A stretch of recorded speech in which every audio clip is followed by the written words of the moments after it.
മാന്യപ്രേക്ഷകർക്ക് എൻ്റെ പ്രണാമം. ഉപനിഷത്തിലെ ഒരു ഉജ്ജ്വലമായ ശാന്തി മന്ത്രമുണ്ട്. ശാന്തി എന്ന വാക്കിൻ്റെ അർത്ഥം പീസ് എന്ന ഇംഗ്ലീഷ് വാക്കാണ്. സമാധാനം എന്ന സംസ്കൃത വാക്കല്ല.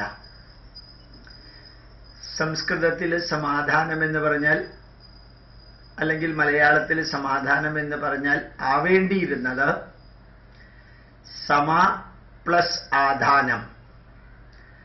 സമ സ്റ്റെബിലൈസ്ഡ്, ആധാനം ഉയർച്ച, വളർച്ച. സമാധാനം സ്റ്റെബിലൈസ്ഡ് ആയിട്ടുള്ള ഉയർച്ചയും വളർച്ചയുമാണ് നമ്മൾ സമാധാനം എന്ന വാക്കുകൊണ്ട്.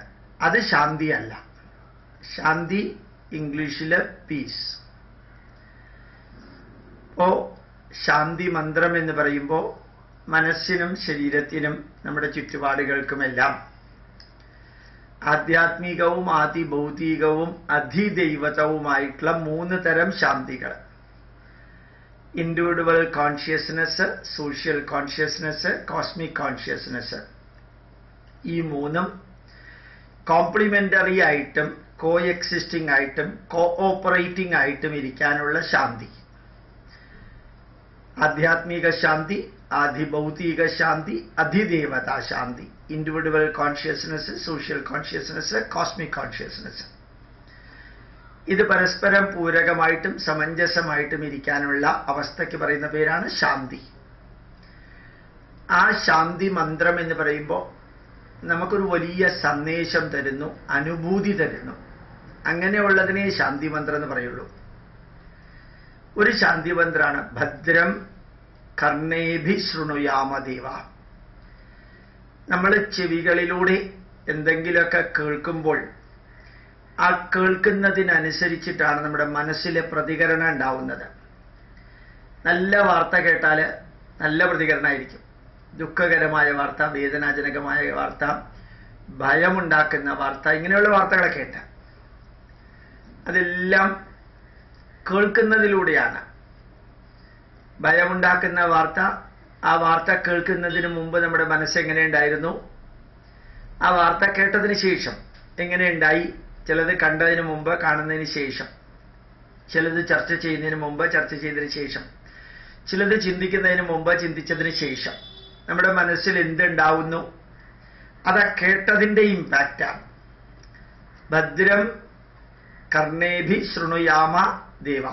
ജഗദീശ്വര, നന്മ നിറഞ്ഞത് ഞങ്ങളുടെ, മംഗളകരമായിട്ടുള്ളത് ഞങ്ങളുടെ ചെവികളിലൂടെ കേൾക്കുവാൻ ഇടവരുത്തേണമേ. ഞങ്ങളുടെ ചെവികളിലൂടെ. വളരെ നല്ലൊരു മെസ്സേജാണത്. നല്ല പാട്ട്, നല്ല മന്ത്രം, കഴിയുന്നത്രയും നല്ല രീതിയിലുള്ള ഡിസ്കഷൻസ്, ഇതൊക്കെ നമുക്ക് സ്വാധീനിക്കാവുന്നതേ ഉള്ളൂ. ചിലത് നമുക്ക് സ്വാധീനിക്കാൻ പറ്റില്ല. നമ്മൾ ഇന്റർനാഷണൽ, നാഷണൽ വാർത്ത, ടെററിസ്റ്റിന്റെ അറ്റാക്ക്, നമ്മുടെ പട്ടാളക്കാരുടെ മരണം, ഇതൊക്കെ നമ്മൾ കേൾക്കാറുണ്ട്, അത് ന്യൂസായിട്ട് കാണാറുണ്ട്. സ്വാഭാവികമായിട്ടും നമുക്ക് വലിയ ഇൻഫ്ലുവൻസ് പറ്റില്ല. ഇൻഫ്ലുവൻസ് പറ്റുന്നത് അറിഞ്ഞുകൊണ്ട് നല്ല പാട്ടുകൾ വയ്ക്കുക, നല്ല മന്ത്രങ്ങൾ വയ്ക്കുക, നല്ല പ്രഭാഷണങ്ങൾ വയ്ക്കുക. ഇതൊക്കെ നമുക്ക് ഭദ്രം കർണേഭി ശൃണുയാമദേവ, നന്മ നിറഞ്ഞത് ചെവികളിലൂടെ കേൾക്കാൻ, നമുക്ക് സ്വാധീനിക്കാവുന്ന വിധത്തിൽ കേൾക്കാനുള്ള കാര്യങ്ങൾ ഉണ്ടാക്കാൻ സാധിക്കും. ചിലത് സ്വാധീനിക്കാൻ പറ്റില്ല. ചില നെഗറ്റീവുകൾ നമുക്ക് കേൾക്കണ്ടെന്ന് വെക്കാനും സാധിക്കും, വേണമെങ്കിൽ. അതിൻ്റെ അർത്ഥം എല്ലാം കേൾക്കാതിരിക്കണം, തിന്മ നിറഞ്ഞത് എല്ലാം കേൾക്കാതിരിക്കണം എന്നല്ല, നന്മയും തിന്മയും കേൾക്കണം. ഭദ്രം പശ്യേമ അക്ഷഭിർയജത്രാഹ.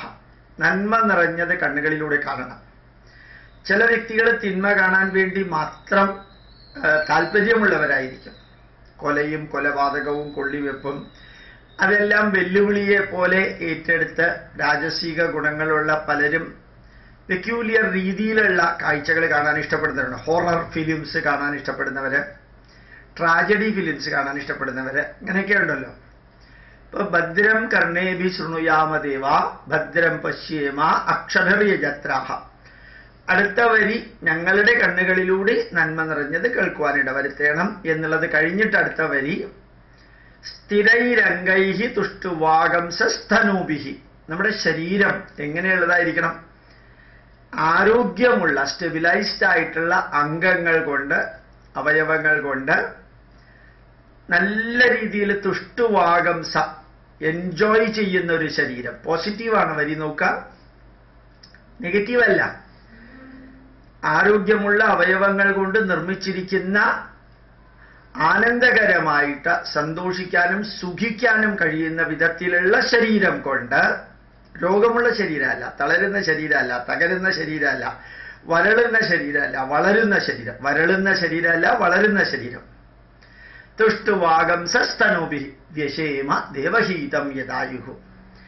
ആ ശരീരം കൊണ്ട് ഈ പ്രപഞ്ചത്തിന്, പ്രകൃതിക്ക്, നമ്മുടെ രാഷ്ട്രത്തിന്, സമൂഹത്തിന്, സംസ്കാരത്തിന്, കുടുംബത്തിന് നമുക്ക് എത്ര നല്ല പ്രവൃത്തികൾ ചെയ്യാൻ സാധിക്കുമോ? തുഷ്ടുവാഗംസസ്തനൂഭിർ വ്യശേമ ദേവഹീതം യദായുഹു. ഈ പ്രകൃതിയെ കോംപ്ലിമെന്ററി ആയിട്ട് നിർത്തുന്ന നന്മകൾ ചെയ്യാൻ എത്ര കാലം ജഗദീശ്വരൻ നമുക്ക് ആയുസ് നൽകിയിട്ടുണ്ടോ അത്രയും കാലം നന്മകൾ ചെയ്യാൻ അനുഗ്രഹിക്കണമേ ജഗദീശ്വര. വേദമന്ത്രങ്ങൾ എന്ന് പറയുമ്പോൾ നിർദ്ദേശങ്ങളല്ല. മുമ്പിൽ ദേവതാസങ്കല്പത്തെ നിർത്തിയിട്ട്, ഇവിടെ ഇപ്പോ ദേവഹീതം യദായുഹു, ഒരു പ്രപഞ്ച ചൈതന്യത്തെ മുമ്പിൽ നിർത്തിയിട്ട് അഭ്യർത്ഥിക്കുകയാണ് ജീവിതം എങ്ങനെയുള്ളതാവണം. നന്മ നിറഞ്ഞത് കേൾക്കുവാൻ, നന്മ നിറഞ്ഞത് കാണുവാൻ, ആരോഗ്യമുള്ള അവയവങ്ങൾ ഉണ്ടാകുവാൻ, അങ്ങനെയുള്ള അവയവങ്ങൾ കൊണ്ട് നിർമ്മിച്ചിരിക്കുന്ന ശരീരം ഉണ്ടാകുവാൻ, ആ ശരീരം കൊണ്ട് നന്മ നിറഞ്ഞ പ്രവൃത്തികൾ ചെയ്യുവാൻ. അതെത്ര കാലം? ആയുസ് ജഗദീശ്വരൻ കൽപ്പിച്ചിരിക്കുന്നിടത്തോളം കാലം യദായുഹു സാധിക്കണം. യഥാർത്ഥത്തിൽ പ്രാർത്ഥന എന്ന വാക്കിന്റെ അർത്ഥം പ്രകർഷേണ യത് അർത്ഥയതി തത് പ്രാർത്ഥന. ചൈതന്യവത്തായിട്ട് എന്താണോ ആഗ്രഹിക്കുന്നത്, അഭ്യർത്ഥിക്കുന്നത്, അതാണ് പ്രാർത്ഥന. പ്രാർത്ഥന എന്ന് പറയുമ്പോൾ സ്തുതികളല്ല. സ്തുതി എന്ന് വെച്ചാൽ എക്സ്പ്ലനേഷനാണ്, വിവരണങ്ങളല്ല, അതും എക്സ്പ്ലനേഷനാണ്. കീർത്തനങ്ങളല്ല. കീർത്തനങ്ങൾ എന്ന് പറഞ്ഞാൽ എന്താണ്? ഈശ്വരനെ വർണ്ണിക്കുക, കീർത്തിക്കുക, ഈശ്വരന്റെ മഹത്വത്തെ വിവരിക്കുക. അതാണ് കീർത്തനം. കീർത്തിമുദ്ര പറയാറില്ലേ, അത് കീർത്തനം. പക്ഷെ ഇതൊക്കെ പ്രാർത്ഥനയുടെ ഭാഗമാക്കാം, പക്ഷെ പ്രാർത്ഥനയല്ല. പ്രാർത്ഥനയിൽ അഭ്യർത്ഥന ഉണ്ടാവണം. ഏത് പ്രാർത്ഥനയിലും റിക്വസ്റ്റ് ഉണ്ടാവണം. എന്താ റിക്വസ്റ്റ് എന്ന് പറഞ്ഞാൽ? ദൈവമേ കാത്തുകൊള്ളുക, അത് റിക്വസ്റ്റാണ്. അത് റിക്വസ്റ്റാണ്. ഒന്നൊന്നായി എണ്ണി തൊട്ട് എണ്ണും പൊരുളൊടുങ്ങിയാൽ നിന്നിടും ദൃക്കുപോലുള്ള നിന്നില സ്പന്ദമാകണം. റിക്വസ്റ്റാണ്. ആയുരാരോഗ്യ സൗഖ്യം എന്ന് പറയുമ്പോൾ ആയുസ്സും ആരോഗ്യവും സൗഖ്യവും ഉണ്ടാവണം എന്നുള്ളത് അണ്ടർസ്റ്റുഡാണ്. അപ്പൊ അത് പ്രാർത്ഥനയാണ്. ഇപ്പോ ഇതെല്ലാം പ്രാർത്ഥനയാകണമെങ്കിൽ റിക്വസ്റ്റ് ഉണ്ടാവണം. ഇപ്പൊ ശരിക്കും കുറെ കുട്ടികൾ, ഞാൻ പണ്ട് പറഞ്ഞിട്ടുള്ളതാണ്, അമൃത ടിവിയിലെ ക്ലാസ് എടുക്കുന്ന സമയത്ത് അത് കേട്ടിരുന്ന കുറെ 2-3-4 ക്രിസ്ത്യൻ കുട്ടികൾ കോട്ടയത്ത് നിന്ന് വിളിച്ചിരുന്നു. ഇത് ഞാൻ നേരത്തെ പറഞ്ഞിട്ടുണ്ട്, വളരെ പണ്ടാണെന്ന് മാത്രം. സാറേ, ഞങ്ങൾ എന്താ പ്രാർത്ഥിക്കേണ്ടത്? ഞാൻ അവരോട് പറഞ്ഞു, ഇങ്ങനൊരു ചോദ്യം നിങ്ങളിൽ നിന്ന് വന്നതിൽ വലിയ സന്തോഷമുണ്ട്. എന്നോട് ചോദിക്കാൻ കാരണം എന്താ? ടെലിഫോൺ വഴിക്കാണ്. സാറിൻ്റെ വരികൾ ഞങ്ങൾ കേൾക്കാറുണ്ട്. അപ്പം ഞാൻ അവരോട് പറഞ്ഞു, കൈകൂപ്പി തൊഴുന്നതിന് മുമ്പ് അവനവനോട് അവനവൻ പറയണം. പ്രാർത്ഥിക്കുന്നതിന് മുമ്പ് അവനവനോട് അവനവൻ പറയണം. എന്താ പറയേണ്ടത്? ജീവിതത്തിൽ സുഖമുണ്ട്, ദുഃഖമുണ്ട്, ഉയർച്ചയുണ്ട്, താഴ്ചയുണ്ട്, ലാഭമുണ്ട്, നഷ്ടമുണ്ട്, ചിരിയുണ്ട്, കരച്ചിലുണ്ട്, വരവുണ്ട്, പോക്കുണ്ട്, ദുഃഖമുണ്ട്, സുഖമുണ്ട്, അഭിനന്ദിക്കുന്നവരുണ്ട്, അവഹേളിക്കുന്നവരുണ്ട്. ഇത് നമ്മളെ ഓർമ്മിപ്പിക്കുന്നു പ്രാർത്ഥനയ്ക്ക് മുമ്പ്. ഇതിനെയാണ് ധ്യാനം എന്നും കൂടി പറയാമെങ്കിൽ.